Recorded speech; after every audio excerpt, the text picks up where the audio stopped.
Jadi setelah keterangan lulus diterima, sebelum wisuda ya berarti ya? Sebelum wisuda kita kirim ke LSP. Oke, saya banyak loh.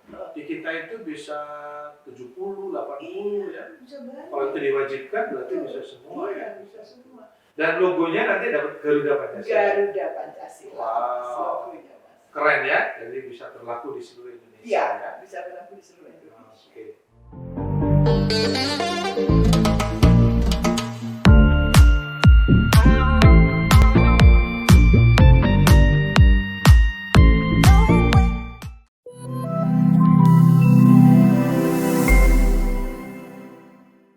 Selamat sore para pemirsa Podcast Indonesia.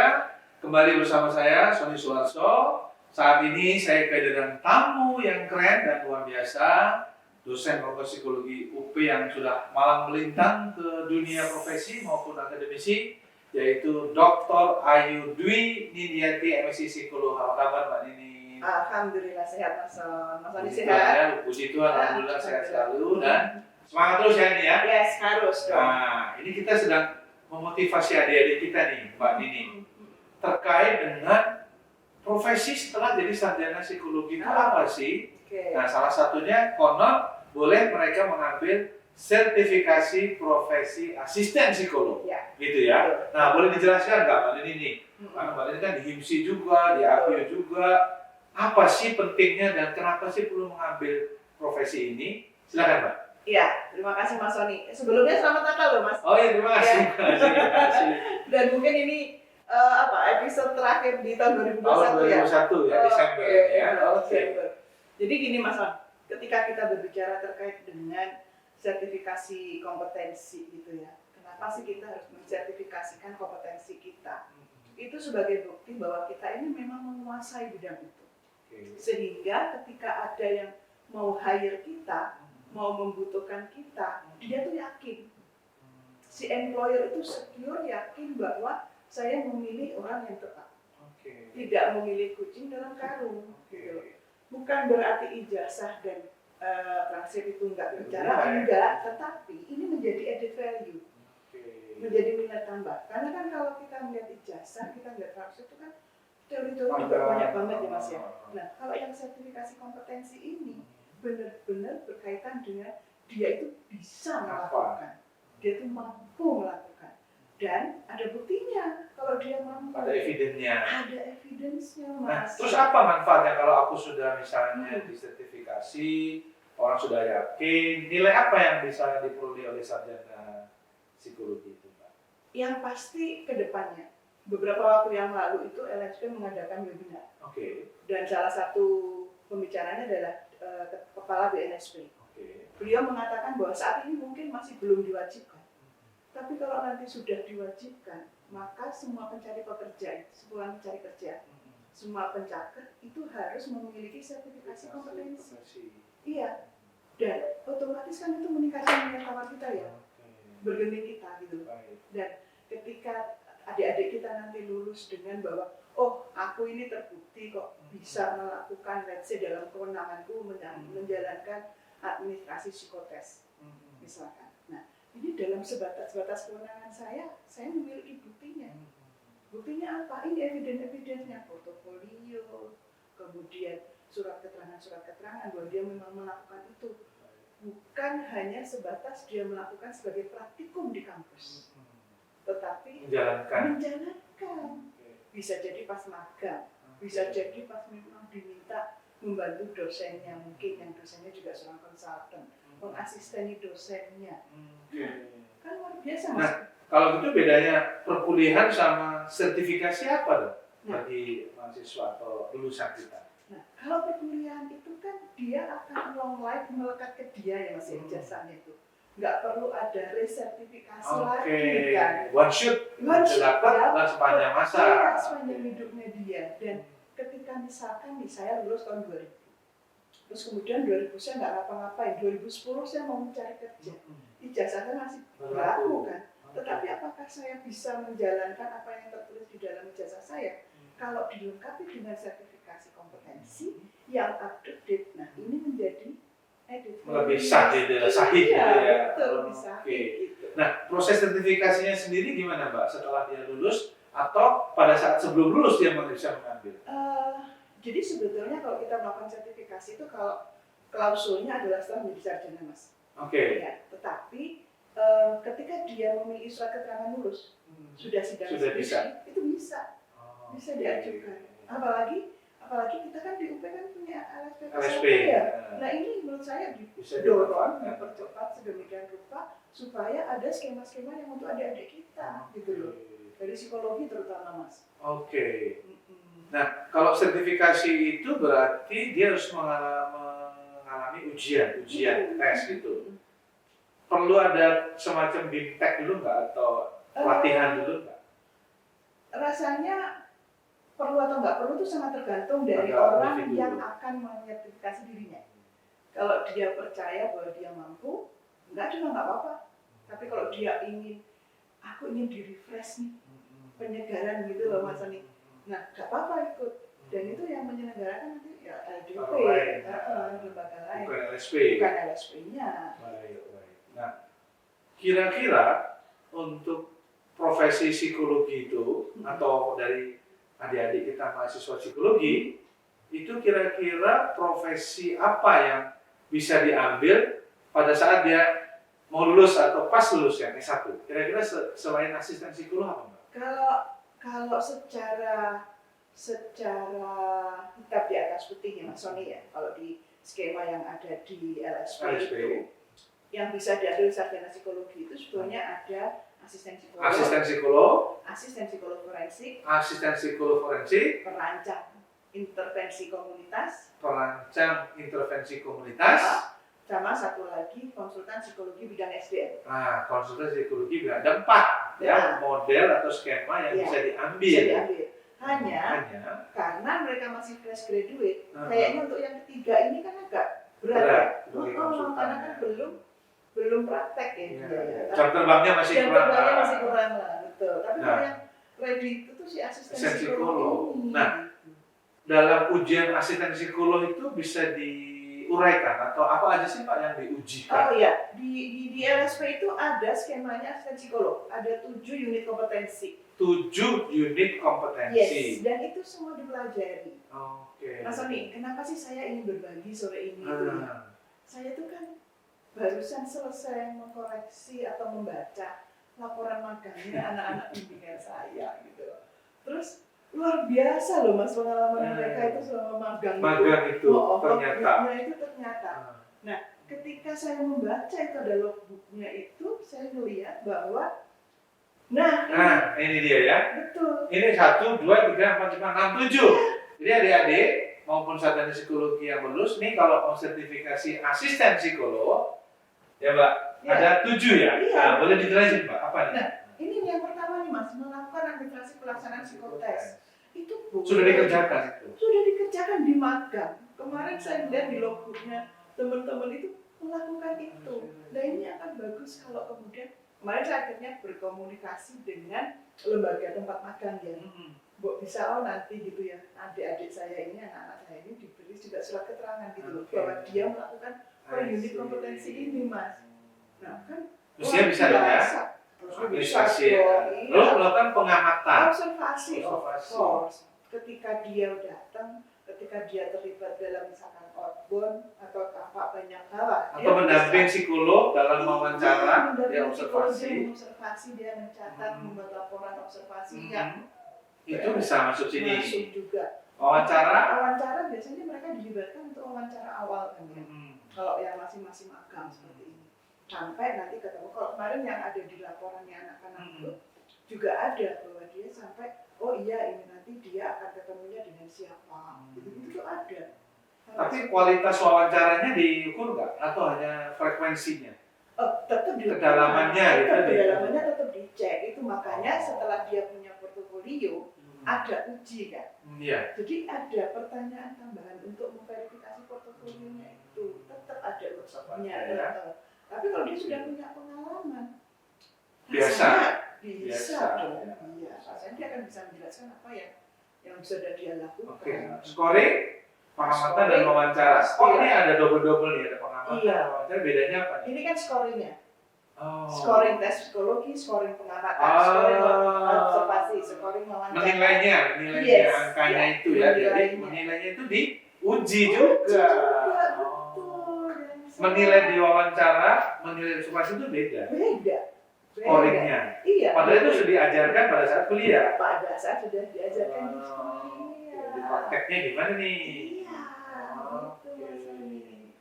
Interpretasi parsial. Parsial, ada beberapa alat tes yang memang terutama kelompok-kelompok tes yang kelompok C atau kelompok D itu yang kelompok ringan gitu Mas ya.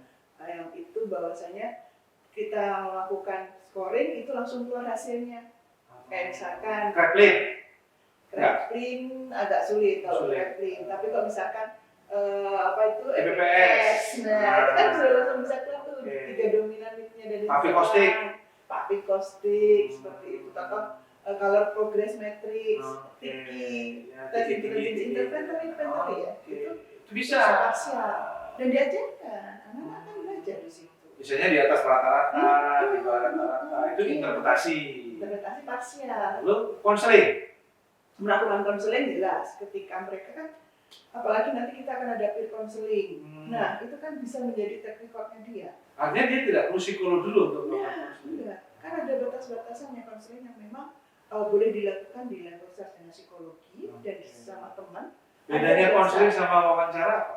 Nah, kalau wawancara itu kan lebih kepada konteksnya kita benar-benar menggali apa sih yang dimiliki oleh orang ini, gitu kan ya? Potensinya. Tapi kalau konseling kan kita lebih absorb ya, kita lebih mendengar, lebih memberi feedback, lebih banyak listeningnya. Nah, nanti baru kita akan membawa dia ke arah mana seperti itu kan? Enggak. Beda ya, berarti beda prosesnya. Walaupun mungkin face to face-nya sama, communication skill-nya sama. Nah, terakhir psikoedukasi apa itu? Psikoedukasi itu misalkan melakukan sosialisasi ke masyarakat, melakukan proses pengembang apa misalkan penyuluhan gitu. Nah, ini kan lagi KS nih Mas, kemarin pada saat kita webinar juga kita libatkan mahasiswa ini untuk mengajarkan kepada adik-adik lebih kecil tentang pendidikan seksual misalnya. Bagaimana sih seperti yang kalau adik-adik perempuan harus nggak boleh kalau ada yang menyentuh bagaimana. Nah, itu bagian dari psikoedukasi. Termasuk misalnya ada kebijakan baru dari pemerintah, ya. Misalnya Undang-Undang Cipta Kerja, dia melakukan edukasi, itu bisa sosialisasi, itu termasuk di situ. Termasuk, betul. Berarti nggak susah dong? Rasanya sih nggak susah. Nah, dia nggak susah ya, bisa langsung ya. Nah, kalau gitu syaratnya apa nih Mbak? Apakah harus semester 8 atau 7 atau persyaratan yang harus dimiliki untuk mengambil program studi asisten psikologi? Minimal itu tadi Mas, harus SKL-nya sudah ada. Surat keterangan lulus SKL. Tapi kan masalah keterampilannya bisa dicicil dari sekarang, APT-nya, disiapin dokumen-dokumennya itu bisa dari sekarang. Jadi skillnya dari sekarang, portofolionya bisa dari sekarang, tapi syaratnya harus ada SKL, surat keterangan lulus. Berarti harus sudah ujian, skripsi, sudah sidang. Satu lagi, karena ini adalah skemanya dari Himpunan Psikologi Indonesia, ya dia harus jadi anggota HIMSI. Syaratnya harus jadi anggota HIMSI. Tapi mendaftar aja. Iya, dan itu perlu juga ya untuk networking, ya, belajar dari para senior ya, untuk jejaring ya, itu saya kira penting ya. Jadi nggak usah takut, mudah SKL dan anggota HIMSI. Nah, kemudian berapa lama yang dibutuhkan untuk menyelesaikan sertifikasi profesi itu? Ujiannya. Kalau di lembaga yang selama ini saya ikut ya Mas, LSP. Di LSP, ketika saya jadi asesor itu sekitar 1 masuk 2 jam. 2 jam? 2 jam aja? Iya. Jadi 2 jam aja ditanya-tanya sama psikolog senior, Anda bisa jawab 7 tadi, ada evidennya, langsung lulus, langsung bergelar asisten psikolog. Kompeten. Iya. Nah, sampai hari ini tren mahasiswa atau sarjana psikologi yang ikut LSP gimana Mbak? Animonya tinggi, rendah, sedang? Secara yang meminta sendiri-sendiri rasanya masih bisa belum sedikit terlalu lah banyak ya animonya, tetapi mereka lebih banyak diorganize oleh program studinya, Mas. Jadi itu menjadi satu program, Kesatuan ya. satu kesatuan dalam program pendidikan mereka, bahwa ketika lulus mereka selain mendapatkan ijazah, mereka juga mendapatkan sertifikasi kompetensi. Sudah, setahu saya sudah ada beberapa banyak universitas yang setiap semester itu pasti menyertakan sertifikasi kompetensi. Ada 20, 30 itu pasti ada. Oke, berarti setelah surat keterangan lulus diterima, sebelum wisuda ya berarti ya? Sebelum wisuda kita kirim ke LSP. Oke, saya banyak loh. Di kita itu bisa 70, 80 ya. Bisa banyak. Kalau itu diwajibkan berarti bisa semua ya. Bisa semua. Dan logonya nanti dapat Garuda Pancasila. Garuda Pancasila. Wow. Logonya, Mas. Keren ya, jadi bisa berlaku di seluruh Indonesia ya. Bisa berlaku di seluruh Indonesia. Oke. Nah, kalau selain tadi benefit-benefit tentang nilai tambah, lalu mungkin juga nanti bargaining position, sertifikasi itu penting untuk apa ya, Mbak? Kalau saya pribadi ya, sertifikasi mungkin yang di luar dari asisten psikologi, Mas ya. Ya. Banyak hal kayak kemarin misalkan ketika saya diminta untuk menjadi salah satu narasumber, salah satu trainer dalam kegiatan yang diadakan oleh kementerian gitu ya. Mereka mensyaratkan sekarang sudah bukan hanya psikolog senior syaratnya. Itu tetap bahwa minimum 10 tahun pengalaman, punya surat izin praktek psikolog, dan punya sertifikasi profesi psikolog industri organisasi. Nah, alhamdulillahnya bulan Juni atau Juli saya sudah tersertifikat kan sebagai psikolog industri organisasi. Nah, kedepannya saya rasa itu akan banyak banget lagi yang seperti itu, Mas. Nah, asisten psikolog kedepannya akan banyak diminta juga, terutama ketika kita bicara dengan puskesmas misalnya. Nah, kemudian di luar sana, Mas, di luar Jawa itu, Mas, nyari psikolog aja susah. Asisten psikolog itu lebih banyak gitu peluangnya. Betul. Dan dia dengan sertifikasi yang ada, dia teruji, dia mampu menjalankan tugas dasarnya seorang psikolog. Jadi nanti tugas awalnya psikolog ini akan diselesaikan. Betul. Jadi psikolognya benar-benar menghandle yang membutuhkan kewenangan si psikolog ini gitu. Jadi memang opportunity-nya banyak ya untuk opportunity-nya ke depannya semakin banyak dan menjadi requirement ya, mandatory ya. Jadi kalau nggak punya sertifikasi ya susah ya opportunity untuk cari kerja atau membantu psikolog ya. Psikolog-psikolog yang senior pun juga pengennya dibantu oleh asisten psikolog yang certified. Betul. Ya kan? Karena saya nggak perlu lagi ngajarin, nggak perlu mentolongin lagi gitu kan. Nah, kalau misalnya ada calon nih, tadi bisa dimobilisasi oleh prodi. Ya, kebetulan kita di psikologi, saya dekan di UP, mungkin saya. Tapi kalau dia mau sendiri-sendiri bisa nggak? Bisa. Caranya? Dia tinggal menghubungi LSP atau hubungi LSP, tempat uji ada TUK, yang tempat uji kompetensi. Iya, ada yang menyelenggarakan. Ini yang terdekat ada itu, lupa saya kalau yang terdekat di mana ya. Tapi ada untuk di Jakarta? Iya, ada di semua Jakarta, misalnya Jakarta Barat ada, Selatan ada, Utara. Enggak, tergantung yang mengajukan sih Mas, kalau yang tempat uji kompetensi. Tapi kalau yang mandiri, rasanya ada di Jakarta Selatan. Di Jakarta Selatan. Rasanya ada di salah satu universitas. Oke. Nah, kalau saya sih berpikirnya kenapa enggak mendorong LSPP 1 Pancasila itu untuk bekerja sama.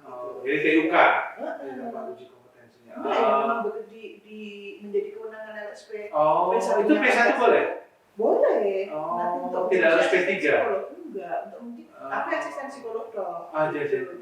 Jadi adik-adik semua, bapak-bapak itu teman-teman. Jadi LSP itu ada tingkatannya ya, ada LSP 1, LSP 2, LSP 3. LSP 1 itu untuk dirinya sendiri ya. Di universitas kita bisa menyelenggarakan untuk anak didik kita. Ya, tapi tetap logonya logo Garuda Pancasila. Garuda Pancasila. Dari BNSP. Prosesnya pun sama. Iya. Tapi berbayar nggak? Berbayar. Tetap berbayar ya, walaupun nggak mahal tapi tetap berbayar. Nah, proses dari mulai diuji, kemudian proses sampai keluarnya sertifikat itu berapa lama Mbak biasanya? Normal itu biasanya setelah diuji 2 minggu kemudian kita kirim ke BNSP, kemudian BNSP sekitar 1-2 minggu lagi itu maksimum 2 minggu kirim blanko sertifikatnya, kita print, kita edarkan, udah mungkin sekitar 2 bulanan. 2 bulan ya, Iya, 2 bulan kita sudah dapat sertifikat asisten psikolog yang ada Garudanya. Ya. Dan Iya. itu keren, berarti memberikan nilai tambah Betul. dan bargaining position Anda kalau Anda bekerja di perusahaan atau Dan nasional loh, Mas. dan sifatnya nasional seluruh Indonesia. Nah, kira-kira apa yang mesti disiapkan nih Mbak agar seorang sarjana psikologi atau adik-adik kita yang nanti sudah terima surat keterangan lulus untuk bisa lolos dalam sertifikat ini, kira-kira apa yang mesti dipersiapkan? Ya, yang pasti tadi dokumen evidence. Dokumen Evidence dari apa yang sudah dari dikerjakan. kerjaan. Apa bentuknya surat keterangan? Surat keterangan, laporan, terus kemudian foto-foto. surat tugas, foto, terus Oke. kemudian kalau ada rekaman, seperti itu. Banyak nggak? Video-video gitu. Karena nanti itu akan saling menguatkan. Oke, ini kumpulkan seluruh aktivitas Anda baik dalam bentuk surat ya kan ataupun video-video ya atau rekaman. Terus apa lagi? Itu satu. Kemudian ya tetap mengasah lah ya kitanya. Karena kalau portofolio kok tanpa kemudian kita ditanya nggak ngerti alurnya juga sulit gitu ya. Ya, belajar komunikasi. Ya. Menyampaikan. Karena kan kadang kita ngerti tapi ketika mau menyampaikan sulit. Nah, ini yang mungkin harus dilatih juga. Betul. Karena nggak percaya diri. Nah, gimana cara melatih percaya diri ini, Mbak? Nah, gimana cara melatih percaya diri ini? Kalau saya sih melihatnya nih Mas ya. Satu, ketika saya sudah dinyatakan lulus, dosen ini nggak mungkin kan nggak melihat saya, gitu loh. Nah, dosen aja ngelihat saya, kenapa saya nggak melihat diri saya? Artinya orang tuh mengakui bahwa saya bisa. Kok kenapa saya merasa nggak bisa? Ya, akhirnya ya selama kita memang apa yang diberikan evaluasi oleh dosen, oleh orang-orang yang memang mengevaluasi kita itu adalah dari hasil kerja kita, bukan nyontek dan lain sebagainya. Saya rasa ya nggak ada tempat untuk tidak percaya diri menurut saya. Kenapa enggak? Oke. Dan justru mumpung masih jadi mahasiswa loh Mas. Gitu ya, boleh salah ya. Enggak, tempat menggali terus dengan dosen. Karena dosen kan dilarang menolak kalau ada mahasiswa yang minta konsultasi. Ayo. Walaupun gajinya kecil ya. Kayak ketika canda. Nah, tapi dari pengalaman Mbak Nini itu ada nggak yang nggak lulus? Ada. Jadi nggak menjamin lu pasti lulus. Enggak. Ada juga. Ada juga yang nggak lulus kawan-kawan. Nah, biasanya apa tuh yang menyebabkan dia nggak lulus? Sudahlah evidence-nya kurang, dia tidak bisa menjelaskan dengan bagus. Sudah barang buktinya nggak ada, cara menjelaskannya juga nggak bisa. Betul, dan bahkan ketika diuji dengan metode lain, nggak bisa juga. Kan selain portofolio kita kan juga misalkan administrasi tes, bisa loh saya minta dia untuk praktek. Ini ada alat tes nih, coba dong tolong diadministrasikan. Bisa saya minta itu sebagai seorang asesor. Nah ini kan apa ya namanya, pembuktian ini gitu loh yang kita cari sebagai seorang asesor untuk menyatakan bahwa itu kompeten. Yakin nggak sih kita sama dia? Saya yakin atau enggak dengan dia kompetensinya ini. Jadi sebenarnya nggak usah takut, asal kita siap, ya kan ada bukti, percaya diri, pasti lulus. Ya kan? Tapi kalau udah nggak ada evidence, ditanya nggak bisa jelasin, ya apa? Ya iya. Nilai ya. Nah juga yang buat saya harus yakin bahwa ini kompeten. Gitu. Oke. Nah mungkin terakhir Mbak Nini, kira-kira apa nih tips-tipsnya nih buat adik-adik kita supaya bisa lebih pede dan siap menghadapi sertifikasi? Kira-kira apa? Kalau supaya bisa lebih pede sih saya rasa tips yang pertama adalah apa ya Pak Mas Sony, bahasanya itu nyelonong boy gitu loh ya, nyelonong boy aja gitu loh, maksudnya ya udah. Pokoknya jangan ada beban. Ya jangan ada beban gitu. Udah kita siap aja. Bahwa kita bisa, bahwa kita sudah belajar dalam koridor tertentu, kita sudah menyiapkan. Ya walau alam nanti diserahkan aja hasilnya kan gitu. Kita kan di atas berusaha. Nah kalau kita yang nggak berusaha ini loh kita perlu was-was. Tapi kalau kita sudah berupaya sedemikian rupa, udah belajar. Udah pede aja ya? Iya, udah pede aja. Nah, untuk dosen dan penyelenggara program studi ini, apa yang mesti disiapkan, Pak? Iya, benar pertanyaan bagus nih Mas Sony. Satu topik yang menarik nih. saya sendiri sebagai dosen Mas, sekarang lagi berupaya selalu mengapresiasi apa yang dilakukan mahasiswa saya dengan ada bukti-bukti Mas, dengan memberikan pembuktian. Contoh nih Mas, kemarin saya minta mahasiswa jadi asisten pengumpul data. Salah satunya adalah wawancara. Nah, di situ saya kasih keterangan Mas bahwa benar pada tanggal sekian sampai tanggal sekian mahasiswa ini membantu saya mengumpulkan data dengan metode wawancara terhadap sekian orang. Saya tanda tangan sebagai peneliti. Bagus minta stempel dari BPN. Jadi dikuatin. Tak kasih ke dia, nih, verbatimmu jangan lupa disimpan sebagai lampirannya dia. Gitu. Jadi, itu udah portofolio ya? Itu sudah satu portofolio Mas. Nah, kita sebagai dosen mulai melakukan itu. Kalau mahasiswanya mungkin nggak minta, ya kita kasih. Oh Mas, kita layak kasih. Asal bukan fiktif ya. Bukan yang kayak gitu. Tapi saya rasa enggak. Iya lah, ya kita akan mengajarkan integritas juga. Iya, integritas kan tetap harus kita jaga gitu. Mulainya dari. Nah itu dari dosen. Nah dari institusi. Dari institusi apa? Mas, dari institusi program magang itu Mas aku tuh punya keinginan tuh kayaknya gini, kita kan ada beberapa mata kuliah yang relate dengan HR nih Mas. HR. Nah, ketika anak-anak ini magang di HR Mas, terus dia melakukan apa yang dituliskan dalam teori-teori tadi Mas ya. Ini akan bagus kalau di RPL, kemudian udah kamu berarti untuk mata kuliah ini tinggal ngambil sekian SKS aja. Itu udah MBKM ya? MBKM itu. Wah, keren juga itu. Kemudian yang berikutnya ketika magang ini juga mungkin kita perlu membakukan ya sebuah prosedur atau pedoman gitu ya Mas ya, bahwa ketika magang itu namanya dosen ini pembimbing ini mesti ngapain, rutenya mesti ngapain gitu.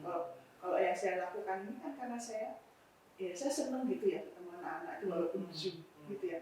Kemarin kesulitannya apa? Kemarin ketemunya apa gitu kan? Kendalanya apa? Ini nah, ya Bu, udah cerita mereka ada yang nggak ada proyek Bu, ada yang ini Bu, ini. Oh udah nggak apa-apa. Tapi kamu mengerjakan apa? Terus mereka juga menceritakan walaupun nggak ada pilihan, nggak ada, tapi kita memiliki semacam program bahwa dia diminta untuk membuat konten, untuk promosi, gitu-gitu tuh loh Mas. Itu kan juga mengasah another side of kompetensi dia, kreativitasnya dia, gitu loh. Dan ini menjadi sangat menarik kan buat anak-anak. Ini tambah ya. Meskipun tidak melulu di HR itu ya berarti ya. Di konten-konten itu kan bisa juga menambah kompetensi dia juga ya. Apalagi kan kita kan sudah menggalakkan psikologi bisnis, psikologi, ya tetap harus terbuka, ajang-ajang kreatif itu pasti akan mendorong kita gitu. Wah menarik sekali nih ya Mbak Nini ya, mudah-mudahan ini adik-adik ya kalau mau ambil sertifikasi profesi asisten psikologi, asisten psikolog dan masih ada yang perlu ditanyakan, Mbak Nini bersedia untuk siap saya ya? Ada di lantai 2 kontak di lantai 2, silahkan adik-adik konsultasi dengan Mbak Nini ya, dosen kita di Fakultas Psikologi UP dan siap membantu ya kan untuk bisa sampai ke sertifikasi. Nah mungkin itu ya adik-adik sekalian, mungkin closing statement nih Mbak, closing statement untuk adik-adik, untuk IMSI, mungkin untuk apa lagi, prodi, untuk universitas, kira-kira apa nih Mbak pesan-pesan Mbak Nini untuk supaya tidak mempersulit adik-adik kita untuk melakukan sertifikasi profesi asisten psikologi, apa nih Mbak? Kalau saya sih berpikirnya adalah bahwa kita ini harus saling support Mas, karena kita tidak usah mengatakan bahwa ini yang lebih penting, itu yang lebih penting, enggak, karena keberadaan kita itu adalah lain untuk orang lain, each other gitu loh, saling ada untuk kolaborasi ya. Kolaborasi zamannya sekarang ini. Jadi rasanya sosialisasi tentang LSP, tentang sertifikasi profesi, ya nggak usah ngandelin LSP yang menjalankan, nggak usah ngandelin HIMSI ya, kita bisa ya kita gitu kan. Kita punya, walaupun untuk saat ini saya berpikirnya lebih kepada konten-kontennya anak-anak gitu ya Mas ya. Tetapi kalau ada yang dengerin orang lain dan juga mau nanya-nanya ke kita, masa ya kita tolak kan ya enggak gitu. Nah terus untuk teman-teman dosen juga, Mas ini kan Ya bagaimanapun pengelolaan perguruan tinggi itu ke depannya kan semakin banyak tuntutan ya, yang sudah di depan mata kita aja kan indikator kinerja utama gitu kan ya, IKU kita gitu ya. Nah salah satu IKU itu kan mahasiswa yang kompeten itu, alumni lulusan yang kompeten sama dosen yang kompeten kan. Nah dosen kompeten bukan hanya dari pendidikan tapi juga praktek dan ada sertifikasi kompetensi yang diakui oleh negara, salah satunya adalah yang dikeluarkan LSP yang terseleksi oleh BNSP.